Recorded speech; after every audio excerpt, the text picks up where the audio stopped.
Imagine a world where everyone debates. Winning arguments seems like the most important sign of intelligence. But is it really a sign of strength, or is it a weakness? Today, we will explore the ideas of the philosopher Friedrich Nietzsche. He believed that constant arguing is actually a sign of weakness, not strength. Let's find out why. By exploring his thoughts, you might start to see human interactions differently. You may even question how you personally handle any conflicts you have with other people. Nietzsche challenged many of society's common beliefs.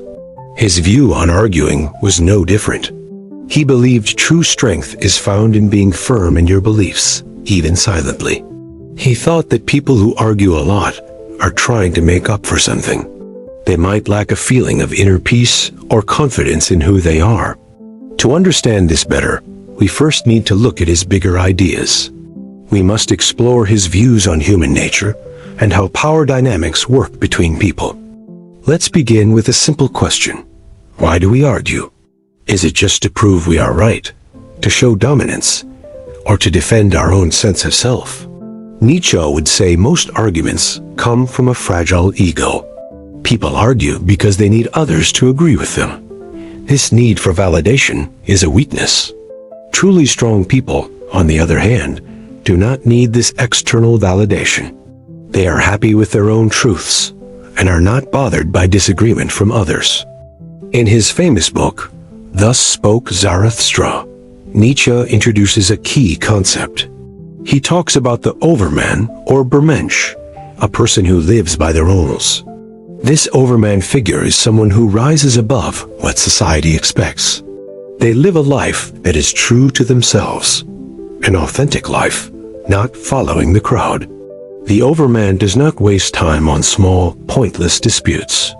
This is because their main focus is on improving themselves, not on proving themselves right to other people. Nietzsche believed that people who always argue are stuck. He called this state resentment, which is a kind of reactive energy that holds people back in life. This means you define yourself by being against others. Instead of using your own values, you react to external forces. This reactive way of living is weak.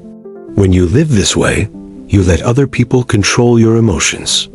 Your own identity is placed in the hands of forces that are outside of your control. Think about the last argument you were in. Was it really about the topic? Or was there a deeper, emotional reason for the conflict between you and others? Maybe you felt a need to be seen as smart, right, or worthy. Nietzsche says the strongest people can see this impulse in themselves and choose to resist it. Instead of reacting with anger, they take a moment to reflect. Instead of arguing back and forth, they simply choose to rise above the entire petty situation. This does not mean Nietzsche wanted people to be passive. He did not want silence when faced with real injustice. He actually valued action much more than words. For him, true strength was shown by living your values. You demonstrate your beliefs through your life and your choices, not through empty talk and arguments with others. The truly powerful do not need to convince other people of their beliefs. They simply embody their beliefs in everything that they do. Their life is their argument. They understand that arguing rarely changes anyone's mind. In fact, it usually just makes people hold on to their original positions even more tightly than before. Nietzsche once wrote that individuals must always struggle. They struggle to avoid being overwhelmed by the group or the tribe. It can be a lonely path sometimes. He said that if you try to own yourself, you will often feel lonely. Sometimes you might even feel frightened. But this freedom is worth any price you pay. This idea is very important in our modern world. Social media makes every disagreement seem much bigger. Small differences can easily turn into huge online conflicts. Nietzsche's view reminds us to stop and ask a question. What am I really trying to do here? Is this argument worth my time and my energy? Or am I just reacting to what other people expect of me? His philosophy challenges us to step back from the noise and focus on our own inner strength. We should focus on building ourselves up from the inside. This is much better than trying to tear other people down with our words during a disagreement. But what does it mean to build this inner strength? For Nietzsche, it all begins with knowing yourself. You have to understand your own mind and motivations. He believed that most people are not fully aware of their own motives. They don't understand their fears or their desires. This lack of awareness makes them weak. Without this self-awareness, we are easily controlled by outside forces. We become easily provoked into arguments and can be manipulated by other people without even realizing it. Inner strength, however, comes from a very deep understanding of oneself. It is the ability to stay calm and grounded, no matter what is happening around you. Nietzsche's critique of arguing also connects to the idea of truth. He believed that there is no single, absolute truth. Truth is a concept made by humans. Humans create these ideas of truth just to make sense of the world. So, if truth is subjective, what is the point of arguing about it with others? For Nietzsche, searching for your own personal truth was much more important. It was better than debating universal truths that no one could ever truly prove anyway. He encouraged people to explore their own unique values, beliefs, and purpose. This is better than just conforming to what society tells you to believe or do. This idea can feel both freeing and challenging at the same time. It requires us to let go of our deep need to always be proven right. We must learn to embrace uncertainty in our lives. We have to focus on the journey of self-discovery rather than on winning every single verbal fight. Nietzsche's philosophy pushes us to ask some very deep questions. Who am I when I am not arguing? What are the core values that I truly stand for? Am I living my life in an authentic way? Or am I just reacting to the things that other people expect from me, losing myself in the process? As we end this section, think about this. The next time you feel that strong urge to argue, just pause for a moment and take time to reflect. Ask yourself if this is a chance to make your ego feel better. Or could you possibly use this moment as an opportunity to grow as a person? Nietzsche's wisdom invites us to see arguments in a new way. They are not battles that must be won, but mirrors that reflect our own inner state. The real question is, what will you see when you look into that mirror? What will the reflection show you about your own inner world and your insecurities? Now, let's explore Nietzsche's ideas on power. At the heart of his philosophy is a concept called the will to power. This is a fundamental driving force. He saw this as the basic drive behind all human actions. It's not just about survival, but about the desire to grow, thrive, and assert oneself. However, he believed that true power does not come from controlling others. Instead, real power comes from completely mastering yourself. This is a very important difference. When we look at why people argue, this distinction is critical. Most arguments start from a mistaken attempt to control someone else's point of view or opinion. Nietzsche found this behavior very troubling. He believed it often hides an internal emptiness, a lack of self-confidence, clarity of thought, or real purpose in life. People do not argue because they are strong and confident. They argue because they feel threatened by other ideas, or they feel incomplete and insecure inside themselves. To explain this, Nietzsche often criticized what he called herd mentality. The herd is made up of people who just conform to what society says is normal. They look for validation by getting agreement from the group. They argue to strengthen their position within this herd and to prove their loyalty to its beliefs. They also argue to silence any voices that disagree with them. These dissenting voices challenge their comfort zone, and they cannot tolerate that feeling of discomfort. For Nietzsche, this was a clear sign of weakness.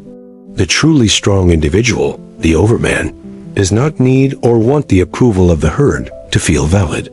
The strong person lives by their own set of values. They do this even when their values are completely different from what the rest of the group believes. Now, let's see how this concept works in our daily lives. Think about all the debates that happen online, on social media platforms, and in comment sections. These arguments often turn into personal attacks. They become endless loops of rebuttals that go nowhere and solve nothing, only creating more anger and division. These online fights rarely lead to any meaningful understanding or resolution. Instead, they just reveal the deep insecurities of the people who are participating in them. They show a person's desperate need to be right. They reveal a need to feel superior to others, or to avoid feeling vulnerable in any possible way. Nietzsche's view challenges us to see these moments for what they are. He would say they are just distractions from the real and important work of self-improvement. So, how can a person break free from this negative cycle? Nietzsche would say it all starts with a major shift in your focus and your personal priorities. You must shift your focus from seeking external validation to promoting internal growth. Stop trying to prove yourself to others and start trying to improve your own self. Instead of wasting your energy trying to convince other people, you should channel that same energy into becoming a more authentic and resilient version of yourself. This path requires a great deal of courage. You need the courage to face your own fears, confront your personal flaws, and embrace the discomfort of change. It also requires a sense of humility. You must be willing to admit that you do not have all the answers and that your perspective is only one. But to be clear, Nietzsche was not suggesting isolation from the world. He believed that meaningful relationships and intellectual exchanges are very important for personal growth. However, he thought these interactions should be based on mutual respect. They should come from a shared desire to explore deeper truths, not from a need to dominate. When we start conversations with curiosity instead of defensiveness, we open up space. This space allows for genuine connection and much deeper levels of mutual understanding. At this point, you might be asking a question. If arguing is often a sign of weakness, what does true strength look like during a real disagreement? For Nietzsche, it is not about winning the argument. It is about rising above it entirely. Strong people listen with an open mind and stay grounded. They engage with the ideas being presented, not with the egos involved. They remain firm in their own values, even when they are being challenged by others. They do not shy away from having difficult conversations, but they also do not feel a need to prove their own worth through direct confrontation and argument. Here is a practical example of this idea. Imagine someone challenges your beliefs or criticizes something you did. Your first instinct might be to get defensive. But what if you paused and reflected instead? What if you used that moment to look at your own assumptions and see if the criticism has any truth? Or you could simply choose to let the comment go. You do not have to feel the need to react to every single thing that is said to you. This is not a sign of being passive. It is a powerful demonstration of inner strength and self-control. It shows that you are not easily shaken by others. It proves that your own sense of self-worth does not depend on what other people think of you. Your validation comes from within, not from outside sources. Nietzsche's insights also change how we see conflict resolution. Instead of viewing disagreements as battles that must be won, we can see them as opportunities for growth. By prioritizing understanding over ego, we create a space for dialogue. This dialogue becomes constructive and helpful, rather than destructive and harmful for everyone who is involved. As we move on, let's reflect on our own experiences. Have you ever been caught in an argument that felt more about ego than about finding the truth? To truly grasp Nietzsche's view, we must explore his concept of self-overcoming. This is a cornerstone of his philosophy. Life is a constant process of transformation. Strength, in his view, comes from overcoming our own internal limits. We must conquer our own fear, our self-doubt, and the ego's constant need for validation. The energy we spend trying to prove ourselves right could be better used. We could invest that same energy in improving ourselves and refining our own perspectives. Nietzsche's writings remind us that the biggest battles are not fought with words. The most profound battles we face are the ones that are fought within ourselves. One of his most provocative ideas was his critique of morality. He argued that traditional moral systems often come from the resentment of the weak against the strong. This resentment leads to moral codes that praise meekness and submission. They value conformity over strength, personal ambition, and being an individual who stands out. In this context, arguments are just an extension of this dynamic. They are an attempt by the weak to impose their own values on other people. So, how can we engage with people without falling into this trap? Nietzsche would suggest that the answer is found in the art of having a dialogue. Unlike arguments, which are about winning, dialogues are collaborative. In a dialogue, both people approach the conversation with humility and a real willingness to try to learn. Instead of arguing, we can choose to invest our energy in creating things. We can learn, and we can connect with other people on a much deeper level. Nietzsche also challenges our relationship with truth. He famously declared, "There are no facts, only interpretations." This means the truth is always shaped by our perspective. When we argue, we often assume our perspective is the only correct one. But Nietzsche invites us to embrace the complexity of truth and recognize other valid viewpoints. This shift can profoundly change how we approach our disagreements. We can see them as opportunities to expand our own understanding, not as threats to our worldview. We can listen without being defensive. We can ask questions without being hostile. And we can learn from others without having to abandon our own core beliefs. Nietzsche challenges us to transcend not just arguments, but also ourselves. This is the very essence of his idea of self-overcoming, becoming more than we are. As we near the end, consider the power of silence. Nietzsche believed silence could be a form of great strength, a refusal to be drawn into petty fights. This is not the silence of someone who is submissive. It is the silence of someone who is self-assured and knows their own worth without needing to prove it. True strength is quiet and unyielding. It is grounded in a person's ability to rise above all the noise and chaos of the outside world. So, the next time you are tempted to argue, just pause. Ask yourself what you are really trying to achieve. Is this a moment for real growth? In the end, Nietzsche's lesson is that the greatest argument we can ever make is not with our words. It is made with the lives we choose to live.